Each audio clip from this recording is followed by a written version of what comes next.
பெருமதிப்பிற்குரிய ஐயா நல்லக்கண் அவர்கள் கடந்த வாரம் 22ஆம் தேதி வீட்டில் தவறி விழுந்த காரணத்தினால் தலையிலும் கைவிரலிலும் சிறிய அளவிலான காயங்கள் ஏற்பட்டு உடனடியாக அவர்களுடைய குடும்பத்தார் தனியார் மருத்துவமனை ஒன்றில் அனுமதித்து தனியார் மருத்துவமனையில் சிகிச்சை அளிக்கப்பட்டது.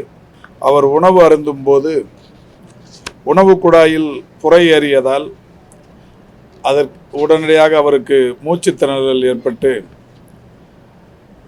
இரவு 10:30 மணிக்கு அவருக்கு மேல் சிகிச்சை தேவைப்பட்ட நேரத்தில் உடனடியாக ராஜீவ்காந்தி அரசு பொது மருத்துவமனையில் அவர் அனுமதிக்கப்பட்டார். 24/8/2025 இரவு 10:30 மணிக்கு அனுமதிக்கப்பட்ட நேரத்திலிருந்து இந்த மருத்துவமனையின் முதல்வர் தலைமையிலான அனைத்து சிறப்பு மருத்துவர்களும் மிகுந்த கவனத்தோடு அவருடைய